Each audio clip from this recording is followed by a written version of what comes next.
morning, it's Adrian, it's Wednesday, it's 12:30 and welcome to From Survival to Success for Entrepreneurs, our weekly Facebook Live. So today it's all about what do you have to do in order to get to do what you want to do. You know, there's a lot of people now saying, hey, go and do the thing you love, which is great and it's what we should do. But to enable you to do that, what is it you've got to do to make that possible? So that's what today is all about. Because if it was easy, then everyone would be doing it, wouldn't they? You know, if it was easy to go out and do what you love to do, then everyone would be doing it. But the fact of the matter is that that's not quite what's happening. And we're living in quite changing times, because if you go back 20 or so years ago and you looked at the entrepreneurs of those particular days, they were people who'd worked for large companies, they left the large companies and they went to do something on their own. And so they moved out of a large organisation and they went to set up on their own. They left because they felt the company was wrong, or it didn't allow them to really express themselves, or it didn't allow them to really do the things that they were really good at doing. Today, what we're starting to see now is more and more virgin entrepreneurs, nothing to do with the company, but people who've never been in business before, leaving education, leaving the institutions that they've been working in or learning in, and then going out and wanting to set up on their own. And so they had no experience really of the business market. So between the two of those people, what we're seeing is a massive destructuring of business. You know, there's less structure out there and there's a lot less support out there. Now, some time ago, there were government organisations that were offering that support.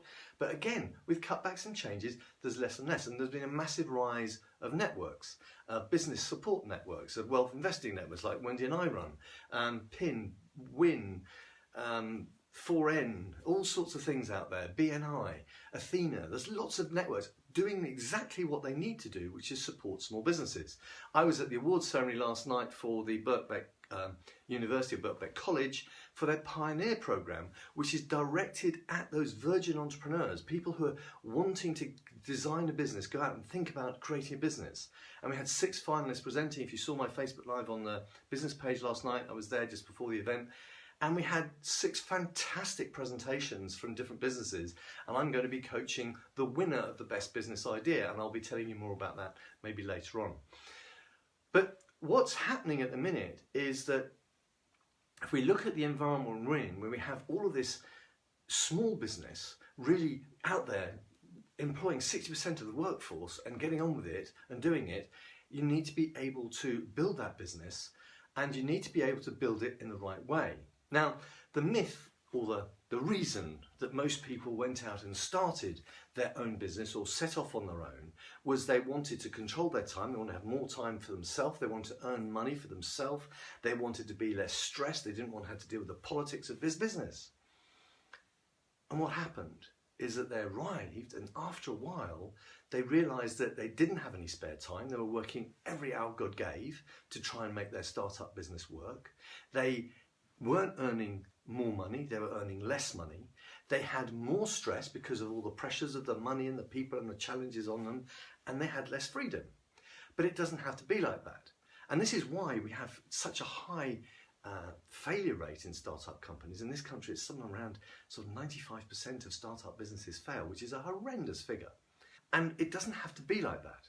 But the challenges are, if you want to grow to where you want to be, if you want to grow that business that you always dreamt of running, because it's serving your passion, it's doing what you want to do in the world, it's creating the market that you want to create in the world, it's delivering the result you want to deliver in the world, then you've got to do some things to make sure that happens. And the first challenge is really deciding what the type of business you want to run is.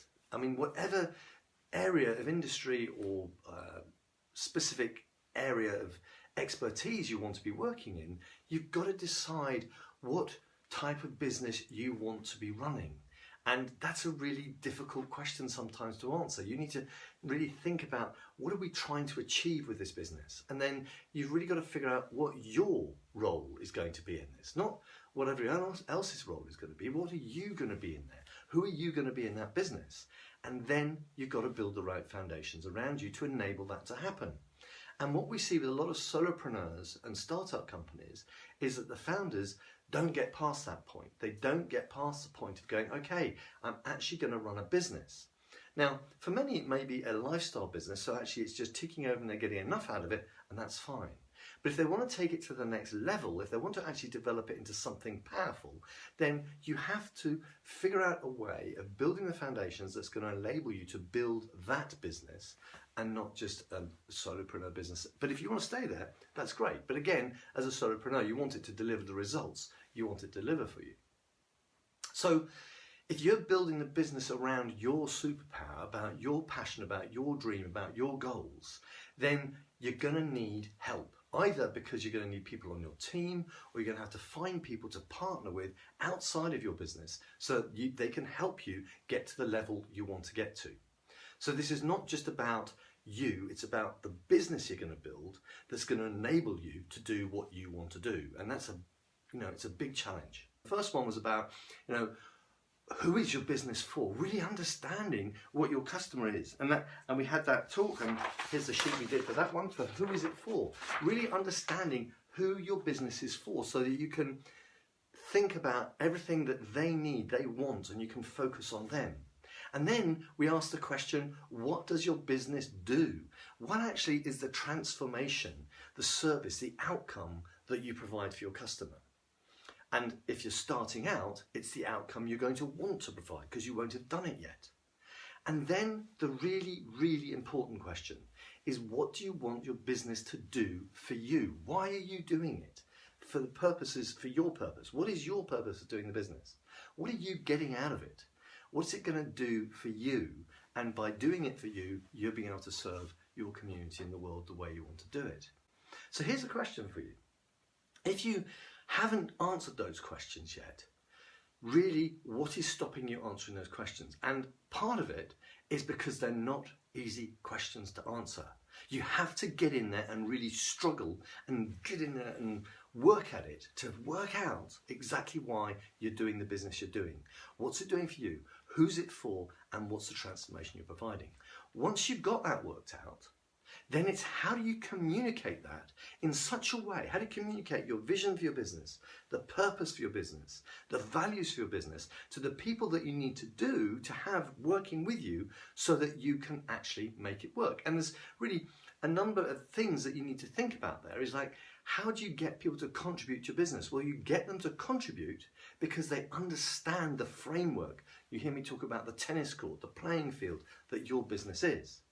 And then the third thing you need to do is identify the skill sets, the individual skill sets that you're going to need to actually help your business deliver on its vision. Now, these fit into 5 basic categories. So marketing, sales, finance, operations, and people are the areas that every business has to cover. And so, how are you going to manage your finance? How are you going to find the right people? How are you going to manage the operation, the customer experience? How are you going to deliver that part of it? How are you going to do the sales? How are you going to do your marketing? And there are very few people, me included, I can't do all of those. I have to get help in those areas.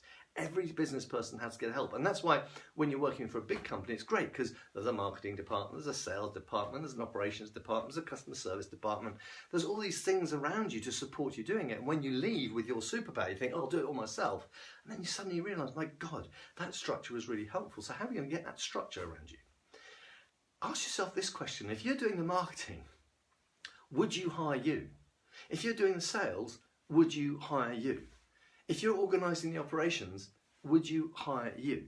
If you're organising the finances, would you hire you? Because if it's not your superpower, then why are you doing it? Now, there might be a time at the beginning where you've got to do it because you've got to build up momentum. But as soon as you get to a point where you can afford to offload those things to people who are more capable than you, you've got to do that. Because as soon as you give it to somebody who's more capable and they can focus on that, then that person is going to be really contributing to your business. And then you've got to get the clarity about who you have to be. Who do you have to be to lead this business? Because that's what this is all about in the end. You have got to be the person to lead this business. Now, leadership is not a skill set that's just a natural. You can learn leadership. It is a skill set you can learn, as are all the other skill sets. But leadership is the one thing that you need to learn, and you need to learn it quickly. Even if it's just you need to learn to lead yourself. Because leadership is about creating an environment that enables everybody working in that business to give their best. So if you're working for yourself and it's just you, then you need to make sure that the environment you create as the leader is one that's going to bring the best of you out. Because if it's not, then you're going to be struggling the whole time to flourish and to deliver your best. But if you can create an environment that enables you to deliver your best, then brilliant. As I've said to people recently, I've decluttered my business and taken a lot of cost out of my business, but a lot of unnecessary processes. I've simplified it. And by simplifying it, it's enabling me to be more me, to do more of me, which is much more fun and much more enjoyable. And it enables me to also do our other projects like the Wealth Investing Network that Wendy and I run and our property business.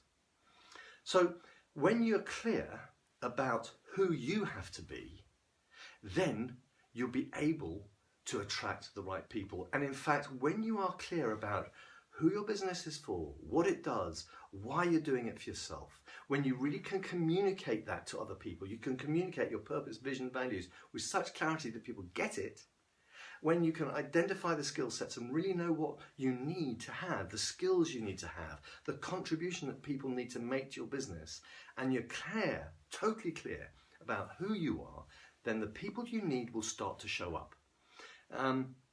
I can't remember what the actual psychological thing is, but when you start thinking about a new car and you decide you're going to go and buy, I don't know, an Audi Q3 or whatever it is, guess what? You're going to see Q3s everywhere and you start to think, oh God, they're really common. It's not, you don't see it until you think it. And so when you start thinking about these things, when you start thinking about those people that you need with the skill sets you need, you'll suddenly start seeing them out there. And that excuse of saying, I can never find good people, they're there, you just can't see them at the minute. So getting clarity in those 4 things will really help you to do that.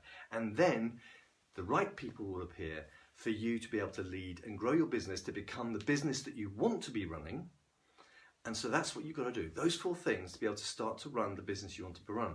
I was at the Pioneer event last night and listening to these 6 businesses who are all at their early stage in their businesses. And what I'm going to be doing is asking them those 4 questions. That's where we're going to start. I'm going to work out intimately who his customers are, what it actually is delivering to them, why it's important for him, and then figuring out what are his vision, his purpose, his values are for that business, and what are the skill sets that he's going to need to make his business grow, and who he's going to be able to run that business. So that's what we're going to be working with him on. And it's a really challenging thing to do. You could book a 45-minute Kickstarter call with me. They're free. And I'll put the link in at the end of the video to discover how you can unravel those questions, get to the bottom of it and figure out what you need to do next to take your business to the next level. Then come and talk to me. Hope this was useful. Speak to you soon. Bye for now.